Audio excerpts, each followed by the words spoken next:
सामरिक सुरक्षा से जुड़ी हुई, जहां पर एक बार फिर से डीआरडीओ ने दुनिया में अपना परचम लहराया है। एक मिसाइल का सफल ट्रायल किया गया। 1 नाउ +1 +2 +3। हुआ यह है कि ब्रेकिंग बैरियर्स में हम आपको एक ऐसी बैरियर्स ब्रेक करती हुई न्यूज़ दे रहे हैं दैट इज़ अनबिलीवेबल। पाकिस्तान समेत दुनिया के कई ममालिक की तरह भारत भी इस साल इंतखाबात की जानिब आगे बढ़ रहा है, लेकिन ऐसा महसूस हो रहा है कि मोदी सरकार अपने बलबूते पर कुछ नहीं कर सकती और अब गुजरात फसादात के मास्टरमाइंड नरेंद्र मोदी को इंतखाबात में जीत के लिए भी पाकिस्तान मुखालिफ बयानिए की ही जरूरत पेश आ रही है। शन को अजय बिसारिया मोदी की कामयाबी करार दे रहे हैं। डीआरडीओ और भारतीय सेना ने medium range surface to air missile का सफल परीक्षण किया है। मिसाइल के स्थल सेना के एडिशन के 4 उड़ान परीक्षण किए गए हैं। चारों परीक्षण बेहद सटीक रहे और अपने लक्ष्य को ध्वस्त करने में कामयाब रहे। सब आपसे आगाज करते हैं। अभी थोड़ी देर पहले ये खबर सामने आई है कि भारत की जानिब से मिसाइल का कामयाब तजुर्बा, वेपन सिस्टम का कामयाब तजुर्बा किया है। इस मिसाइल का सफल परीक्षण भारत के लिए बड़ी उपलब्धि है। ब्रिगेडियर रिटायर्ड फारूक हमीद साहब इस वक्त में ज्वाइन कर रहे हैं, उनसे मजीद बात करते हैं। फारूक हमीद साहब, ये बताइएगा ये किस तरह का है, किस कदर संगीन है कि एक मिसाइल भारत को और रिवायती हरीफ हैं ये दोनों, क्या कहेंगे आप? मिनिस्ट्री ऑफ डिफेंस ने सोशल मीडिया प्लेटफॉर्म एक्स पर जानकारी देते हुए लिखा है, डीआरडीओ और भारतीय सेना ने 3-4 अप्रैल 2025 को ओडिशा तट पर medium range surface to air missile के 4 उड़ान परीक्षण सफलतापूर्वक किए। मिसाइलों ने नमस्कार दोस्तों, कैसे आप सब? उम्मीद करते हैं आप सब बहुत अच्छे होंगे। दोस्तों आज का वीडियो काफी शानदार होने वाला, क्योंकि आज हम बात करने वाले हैं डीआरडीओ की। दोस्तों डीआरडीओ ने फिर से मचा दिया तहलका। दोस्तों डीआरडीओ ने 4 मिसाइलों का परीक्षण किया और चारों ही सफल रही। और दोस्तों इसी चीज को देखकर राजनाथ सिंह जी ने डीआरडीओ को कांग्रेचुलेशन बोला है। साथ में आप ये देखोगे कि हमारे देश में ऐसा कुछ हो जाए और हमारे पड़ोसी देशों को मालूम ना लगे, ये हो नहीं सकता, क्योंकि हमारे पड़ोसी देश पल भर की खबर रखते हैं कि भारत में क्या हो रहा है क्या नहीं हो रहा है।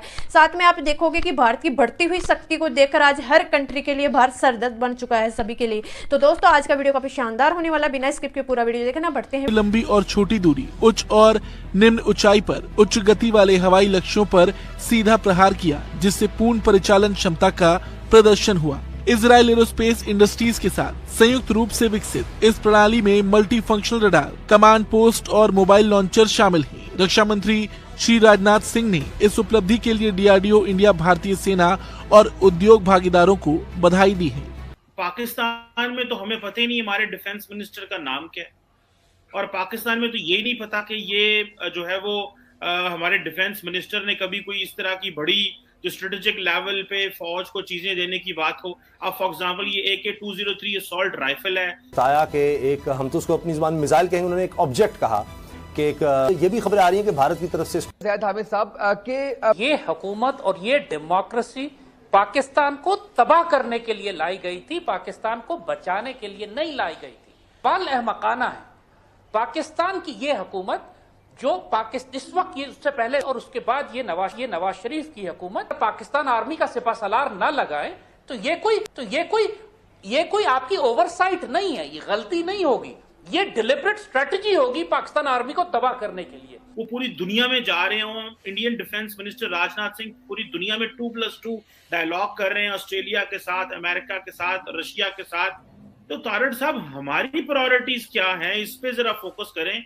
हमारे डिफेंस मिनिस्टर क्यों नहीं इन चीजों को सीरियस लेते, वो क्यों नहीं फोरफ्रंट पे आके मुल्क के दिफा पे बात करते। इसी तरह जब 4-5 साल आप एक फॉरेन मिनिस्टर ना लगाएं, उस वक्त जब पूरी दुनिया में एग्रेसिव डिप्लोमेसी हो रही हो, पाकिस्तान के गिर्द घेरा लगाया जा रहा हो, उस वक्त शरीफ का ये किरदार सबवर्जन है, ये बगावत और गद्दारी में आता है। ये चीमा साहब यही तो एक अलमिया मैं डिस्कस करना चाह रहा था। आज हम कहां खड़े हैं, आप बैंकरप्सी से बड़ी मुश्किल से बचे हैं और अब आप शहबाज गिल में फंस गए। इस वक्त अभी तक आपका कोई चैनल, कोई जी शऊर आदमी है, कुछ भी, वो सुबह शुरू होता है पेम से और शाम तक वो सारा दिन मेरा मकसद है शहबाज गिल साहब। मेरा बैंकरप्सी, आपकी बैंकरप्सी, आपके लल्ले तरल्ले, आपकी खवातीन, आपकी चीजें इस तरह की, और उसके बाद जो आप बात कर रहे हैं, आज मेरे नजर से ये बड़ी एक खबर गुजरी एक, और खास कर ना सिर्फ ये है, मैं 2 नए आइडियाज बताना चाह रहा था कि दुनिया कहां जा रही है और हम कहां जा रहे हैं। और तीसरी एक बात मैं ये कहना चाहूंगा कि इस वक्त जब इकॉनमी सफर करती है, बैंकरप्सी के धाने पर जाते हैं, तो सबसे ज्यादा पाकिस्तान पे प्रेशर किस साइड पे आता है? वो हमारी मिलिट्री पे आता है। आपका डिफेंस सबसे पहले टारगेट होता है। और इसी वजह से आपको पता होगा कि लोग एतराज करते हैं। खान साहब ने जब बारी बारी करके आपके सारे फॉरेन रिलेशन खत्म कराए, आपके सऊदी अरेबिया के साथ, टर्की के साथ, इंडोनेशिया के साथ, चाइना के साथ, तो उसके बाद फौरन उसको रिकवर कौन करता था? बाजवा साहब उसको कवर करते हैं। उसकी वजह ये है कि अल्टीमेटली जो हमारी एस्टेब्लिशमेंट है, हमारी सर्विसेज जो है, आर्म्ड सर्विसेज, वो सबसे पहले निशाने पे होती हैं। तो ultimately he has a responsibility to do that.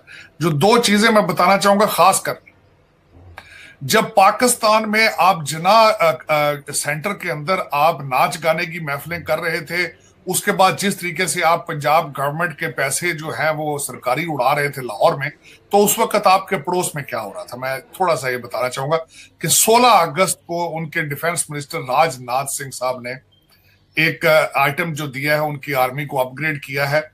और जिन चीजों पे खासकर उन्होंने 3 उसके पॉइंट उन्होंने खासकर उस पे उन्होंने उसको देखने की कोशिश की। राइफल्स दी जो होलोग्राफिक और रिफ्लेक्स विजन, उसमें मैं बताना चाहूंगा को जो नई उनको गने आर्मी को दी जा रही हैं, वो रात के वक्त देखने को वो सलाहियत रखेंगी। और उसके बाद जो उससे बड़ी बात, जो कम्युनिकेशन उन्होंने जो सबसे बड़ी जो इंप्रूव की है कि उनका हर सोल्जर जो होगा उसको रियल टाइम डाटा मुयसर होगा, regardless wherever he is. और उसके बाद वो कैपेसिटी रखते हैं कि इन सारे सिस्टम्स को, जो कि खासकर उसमें उन्होंने नई बारूदी सुरंगें जो है, वो भी निपन उसका नाम रखा है, वो भी उन्होंने दी है। और उसके बाद वो इसको टाइमली और ऐसा सिस्टम उन्होंने क्रिएट किया है कि इस सिस्टम को वो जब चाहेंगे अपग्रेड करने की सलाहियत रखते हैं। अब मैं ये बताना चाहूंगा कि इस वक्त पूरी दुनिया में ट्रेंड क्या चल रहा है। पूरी दुनिया में ट्रेंड ये चल रहा है, इस वक्त नंबर ऑफ सोल्जर्स पे तवज्जो नहीं दी जा रही। नंबर ऑफ सोल्जर्स जब आपकी लार्जर आर्मी होती है, जिस तरह के भारत की आर्मी जो है वो तकरीबन 12,29,000 उनके फौजी हैं, जो उनको दी जाती है मराहत, उस पर पैसा बड़ा खर्च आता है। अब इस वक्त दुनिया में ट्रेंड ये है कि फौजें कम की जाए। 8,000 फौजी पर साल वो भर्ती करते हैं, लेकिन ये कि इस साल ये कोविड की वजह से और दूसरी चीजों की वजह से लोगों का इंटरेस्ट प्राइवेट सेक्टर में ज्यादा होना, बिजनेस में ज्यादा इंटरेस्ट होना, तो आर्मी में उनका इंटरेस्ट कम होता जा रहा है। अब इस वक्त जो बिलखसूस मेरी जो तवज्जो इस बात पे थी। गाइस, आपको मेरा ये रिएक्शन वीडियो कैसा लगा? अगर अच्छा लगा है तो प्लीज सब्सक्राइब कीजिए, शेयर कीजिए, बेल आइकन ऑन कीजिए, ताकि आपको आने वाली हर एक लेटेस्ट न्यूज आसानी से मिल जाए। अगर आप मेरे चैनल पे फर्स्ट बार आए और अभी तक सब्सक्राइब नहीं किया तो प्लीज ज्यादा से ज्यादा सब्सक्राइब कीजिए और ज्यादा से ज्यादा शेयर कीजिए, ताकि हमारे और भी भाई बहन इस न्यूज को देखकर जानकारी हासिल ले। जैसा कि आप लोगों ने देखा होगा कि DRDO ने फिर से धूम मचा दी है। DRDO ने 4 मिसाइलों का परीक्षण किया और चारों मिसाइलें बहुत घातक है, लेकिन ये चारों ही सफल हो चुकी है। जब से पाकिस्तान चीन को मालूम लगा है कि भारत के DRDO ने फिर से कमाल करके दिखा दिया है, तो दोस्तों यह चीज भारत की ये चीज चीन और पाकिस्तान को खासकर सरदर्द बन चुका है। तो दोस्तों चीमा साहब का ये रिएक्शन आप लोगों को कैसा लगा ये कमेंट बॉक्स में बताना। उम्मीद करती हूँ पसंद आया होगा। पसंद आए तो ज़्यादा से ज़्यादा शेयर करना और कमेंट बॉक्स में अपनी राय जरूर बताना, ताकि मैं आगे की वीडियो इससे भी बेस्ट बना के लाऊं। अगर आपको मेरा ये वीडियो किसी भी एंगल से अच्छा लगे तो ज़्यादा से ज़्यादा शेयर करना।